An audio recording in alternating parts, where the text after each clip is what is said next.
कहानी का नाम बंटवारा। सिख होने के कारण ही मामा जी अमर के साथ संध्या की शादी करने में आनाकानी कर रहे थे। लेकिन धर्म के आधार पर दिलों को नहीं बांटा जा सकता है। इस बात का आभास मामा जी को सरदार हुकुम सिंह के घर नीरजा को देखकर हुआ, जो वर्षों पहले उठे धार्मिक उन्माद के तूफान में कहीं खो गई थी। बचपन में वे मामा जी की गोद में चॉकलेट टॉफी के लिए मचलती थी। वही उसकी उंगली पकड़कर पार्क में घुमाने ले जाते थे। सर्कस, सिनेमा, खेल, तमाशा, मेला दिखाने का जिम्मा भी उन्हीं का था। स्कूल की बस छूट जाती तो माँ डांटने लगती थी, पर ये मामा जी ही थे जो कार स्टार्ट कर पोर्च में लाकर हॉर्न बजाते और संध्या जान बचाकर भागती हाफती कार में बैठ जाती थी। बहुत बहुत धन्यवाद मामा जी, कहते हुए वो मन की सारी कृतज्ञता, सारी खुशी उंडेल देती थी। मामा जी का अपना घर परिवार कहाँ था? ना पत्नी ना बच्चे, शादी ही नहीं की थी उन्होंने। मस्ती से जीना और घुमक्कड़ी, यही उनका जीवन था। खानदानी जमींदार, शाही खर्चीली आदतें। मन आता तो संध्या के यहाँ चले आते, या मुंबई, दिल्ली, कलकत्ता घूमने निकल जाते। धनी कुंवारा बांका युवक लड़कियों वाले मक्खियों की तरह भिनभिनाने लगते। पर जाने क्या जिद थी कि उन्होंने शादी के लिए कभी हाँ न भरी। माँ समझाते समझाते हार गई, विरोध हो भी ली, पर जाने कौन सी रंभा या उर्वशी खुशी थी जो आंखों में की कोई लड़की उन्हें पसंद ही ना आती। फिर माँ बाप भी नहीं रहे सिर पर, बस छोटी बहन यानी संध्या की माँ थी, उसी का परिवार अब उनका अपना परिवार था। उम्र निकल गई तो रिश्ते आने भी बंद हो गए, पर बहन फिर भी जोड़ तोड़ बिठाती रहती थी। सोचती थी कि किसी तलाकशुदा स्त्री से ही उनका विवाह हो जाए, पर मामा जी जाने कौन सी मिट्टी के खड़े थे। अब तो खैर बालों में चांदी भर आई गई थी। बच्चों की शादी का समय आ गया था। संध्या के पिता व्यापार के सिलसिले में घर से बाहर ही रहते थे। बच्चों की हारी बीमारी, रोना मचलना, जिदे, सब मामा जी ही झेलते थे।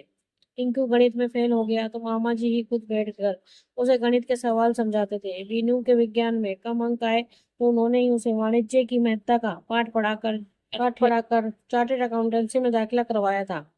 संध्या के स्कूल का कार्यक्रम रात 10 बजे समाप्त होता तो मामा जी की ही ड्यूटी रहती थी उसे वापस लाने की। धीरे धीरे इसने के इस मायाजाल में वे ऐसे फंसे कि अब होटल प्रवास लगभग समाप्त हो गया था। कारोबार तो खैर कारिंदे ही देखते थे।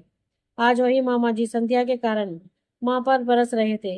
लड़की को कुछ अक्ल का पाठ पढ़ाओ, दिमाग को पाला मार गया है। लड़का पसंद किया तो साधारण मास्टर का। इस तीन मंजिला कोठी में रहने के बाद ये क्या उस होली में रह पाएगी? फिल्में देख देख कर दिमाग चल गया है शायद।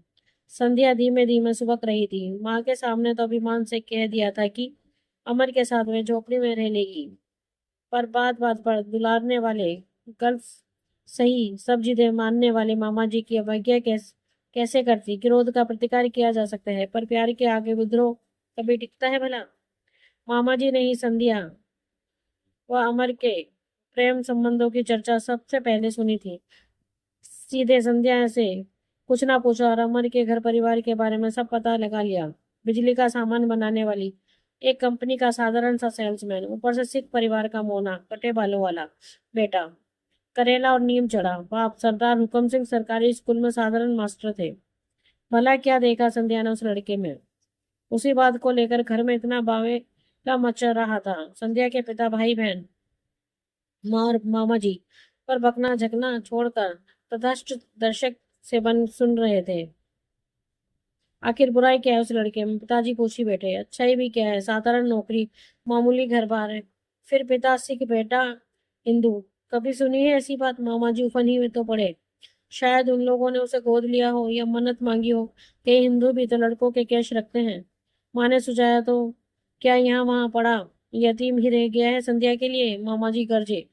उन लोगों से मिलकर बातचीत करने में क्या हर्ज है? पिताजी ने सुझाया। आप भी हद करते हैं। पंजाब में आग लगी है, बसों में घसीट कर हिंदुओं को मारा जाता है। अब ऐसे घर में बात चलाएंगे, अपनी बेटी देंगे? कुछ उग्रवादियों के लिए सारी जाति को दोष देना उचित नहीं है।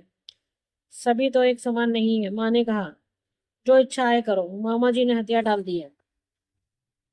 लड़के को खाने पर बुला लेते हैं, संध्या का भी मन रह जाएगा, पिताजी ने कहा। अगले दिन संध्या ने के निमंत्रण पर अमर घर में आया। सबको अच्छा लगा, टिंकू व बीनू को भी। शायद उसके आकर्षण व्यक्तित्व का ही जादू था कि मामा जी की आंखों का भी अनमनापन कम हो गया। अमर ने अगले सप्ताह सबको अपने घर आने को कहा, परंतु अगले ही दिन शहर में कर्फ्यू लग गया। शहर के चौक में गोली चल गई थी। कुछ सिख आतंकवादी तो हत्याएं करके कहीं छुप गए थे। पुलिस के हाथ कुछ नहीं लगा तो शहर में कर्फ्यू लग गया। सड़कों पर केंद्रीय रिजर्व पुलिस की गश्तें लगने लगी। जनजीवन अस्त व्यस्त होकर भय व आतंक के घेरों में सिमट गया। शहर की पुरानी बस्तियों वाले इलाकों में जहां दैनिक सफाई जमादारों पर निर्भर थी, गंदगी व सड़ांध का साम्राज्य हो गया। साधारण आय वाले घर जहां महीने भर का राशन जमा नहीं रहता, अभावों से फिर गए। रोज मजदूरी करके कमाने वालों के लिए तो भूखे मरने की नौबत आ गई। 8-10 दिन बाद कर्फ्यू में थोड़ी ढील दी गई, फिर धीरे धीरे कर्फ्यू उठा लिया गया। मामा जी बड़बड़ाते रहे, जिन लोगों के कारण इतना कुछ हो रहा है उन्हीं के घर में रिश्ता करने जा रहे हो। संध्या कहना चाहती थी, नहीं मामा जी, हथियार उठाने वाले लोग और ही हैं, राजनीतिक स्वार्थों से बंधे हुए। प्यार करने वाले तो इन बातों से कहीं ऊपर हैं। पर शर्म के मारे कुछ कह नहीं पाती थी। आखिर कर्फ्यू हटा हुआ जनजीवन सामान्य हो गया। इसके बाद मामा जी अमर के घर गए थे तो अचानक ही उनका गुस्सा काफूर हो गया था और अनजाने उनके चिर कुमार रहने का रहस्य भी उजागर हो गया था। अमर के घर पहुंचकर मामा जी हचकचा से गए थे। सामने अधेड़ आयु की शाली सुसंकृत मलमल की चादर में से माथा ढके नीरजा जी अमर की माँ खड़ी थी। इस आयु में भी चेहरे पर तेज था। नीरू, तुम? मामा जी के मुख से निकला था। आज इतने बरसों बाद मुलाकात होगी, ये तो सपने में भी नहीं सोचा था। और फिर इन परिस्थितियों में नीरजा जी भी ठगी सी खड़ी थी। आप शायद वही नीरजा है ना, जो लाहौर में हमारे कॉलेज में पढ़ती थी, मुझसे अगली कक्षा में थी। माँ उन्हें पहचानने का यत्न कर रही थी। सबके लिए ये सुखद आश्चर्य था। घर के बड़े पहले से एक दूसरे से परिचित थे। यहाँ कैसे आई? दंगों से कैसे बचकर निकली? माँ ने पूछा।